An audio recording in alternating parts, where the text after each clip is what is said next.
आगे फिर एकादशी व्रत की कथा आती है। कितने लोग एकादशी व्रत करते हैं? सांची वारे बताओ, इतने लोग करते हैं? बंधुओं, एकादशी क्या है? अनेक भाव हैं, पर हमारी दृष्टि में एकादशी वैष्णवों की करवा चौथ है।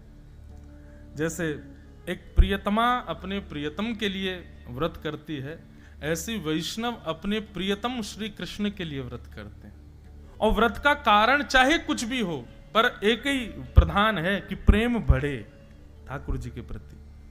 हमारी आयु दो चीजों से कम होती है, एक तो बहुत खाने से और दूसरा बहुत बोलने से। दो चीजों से आयु पर असर पड़ता है।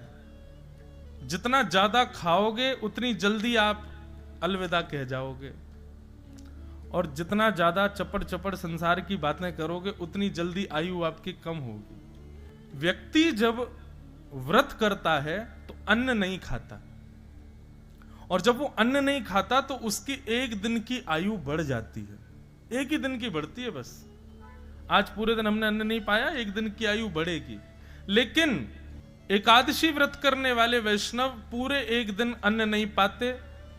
और अन्न किस लिए नहीं पाते? बोले ठाकुर जी के लिए नहीं पाते। तो उसका अभिप्राय यह होता है कि एकादशी व्रत करने वाला एक दिन की आयु जो उसको मिली वो ठाकुर जी को अर्पित कर देता है, भगवत चरणों में अर्पित कर देता। बोले प्रभु मुझे नहीं चाहिए, बस ऐसा कर दो, मेरे अब शेष दिन जो हैं, जितनी एकादशी मैंने करी गिन लेना, उतनी एकादशी मतलब उतने दिन ठाकुर जी के हो गए मेरे जीवन के।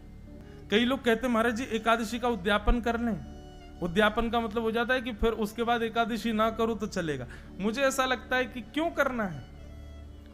जब तक धराधाम पर हैं तब तक एक एक, वैसे तो हम हर दिन ठाकुर जी को दें, लेकिन 15 दिन में से एक स्पेसिफिक एकादशी का दिन यदि ठाकुर जी को ही अर्पित हो जाए तो इसमें बुराई क्या है? हम उससे छुट्टी क्यों चाहते हैं? अब मेरी बात सुन के कहीं जिसका होने वाला हो उद्यापन वो बंद मत कर देना, कर लो। पर जिनका अभी मन नहीं बना है उद्यापन करने का, वो करना नहीं। अरे जब तक अंतिम श्वास चले एकादशी करते रहो। श्री नामदेव जी के विषय में एक बड़ी सुंदर कथा आती है। नामदेव जी एकादशी का व्रत करते थे, लेकिन वो स्वयं करते थे इतना ही नहीं, सबसे करवाते थे। अगर उनको पता चल जाता कि कोई व्यक्ति रोटी खा रहा है तो उसके घर पहुंच के थाली उठा लाते थे। बोले आज एकादशी आज नहीं खाओगे।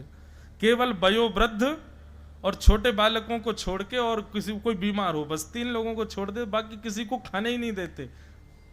एकादशी के दिन नामदेव जी पूरे नगर में घूमते और घर घर में जाके देखते कोई भोजन तो नहीं कर रहा है। ये भी एक वैष्णव का स्वरूप है कि मैं अकेला भक्ति करूं नहीं, सबसे करवाऊंगा, मैं सबसे नाम जपवाऊंगा, चाहे कुभाव से जपो लेकिन जपो। एक बार ठाकुर जी उनकी परीक्षा लेने के लिए एक ब्राह्मण का रूप धारण करके आ गए, और वयोवृद्ध ब्राह्मण 70-80 वर्ष की आयु ठाकुर जी ने धारण कर ली, और वयोवृद्ध से ब्राह्मण हाथ में लाठी लिए और नामदेव जी के द्वार पर आ गए, और द्वार पर आकर के गिर पड़े।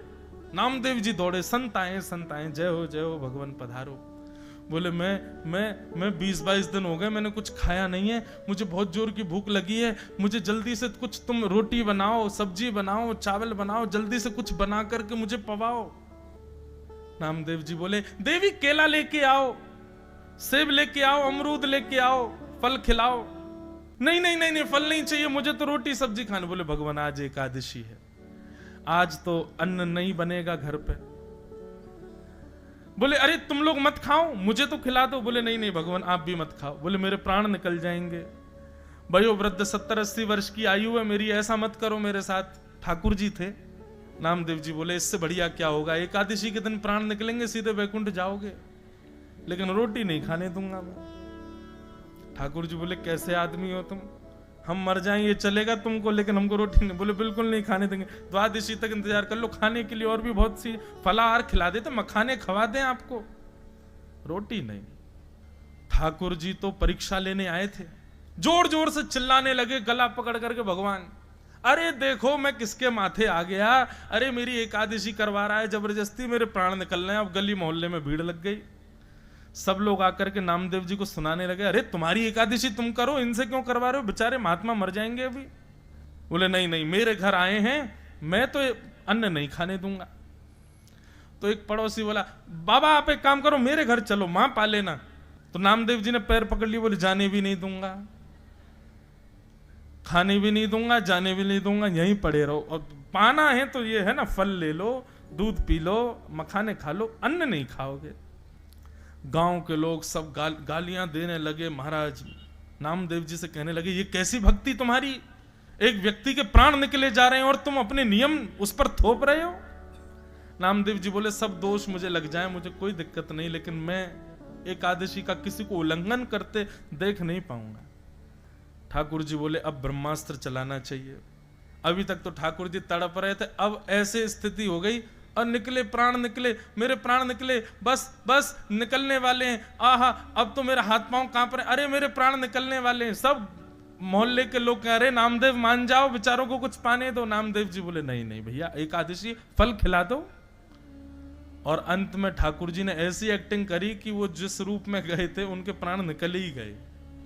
गली मोहल्ले के लोग कहने लगे, राम राम राम, ऐसी एकादशी का क्या फायदा नामदेव, प्राण निकल गए उनके तुम्हारे घर पर, दोष लगेगा तुमको, तुम्हारी भक्ति व्यर्थ है, तुम जबरदस्ती करवाते हो सबसे। नामदेव जी के नेत्र सजल हो गए। अपनी पत्नी से बोले, देवी अपराध तो लग गया हमको, भले ही ठाकुर जी के एकादशी के नियम का पालन का ही सही, लेकिन लगा तो है, एक संत के प्राण निकल गए।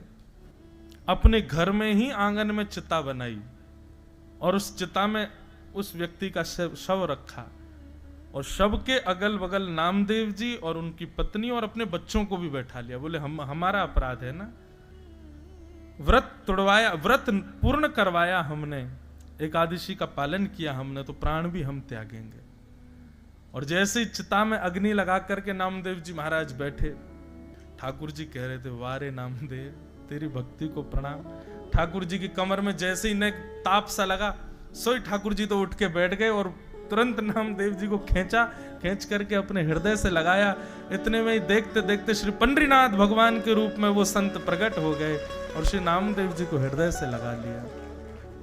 सब मोहल्ले के लोगों ने दर्शन किया, सब प्रणाम किए, देखा तो ठाकुर जी वहां से अंतर ध्यान हो गए। एकादशी के दिन ठाकुर जी आंख खोल खोल के देखते हैं कि आज मुझे कौन कौन याद कर रहा है, मेरे लिए कौन कौन व्रत कर रहा है। इसलिए भैया, वैष्णवों की 3 निष्ठा हैं, तुलसी माला कंठी निष्ठा, दूसरा नाम निष्ठा और तीसरा एकादशी निष्ठा।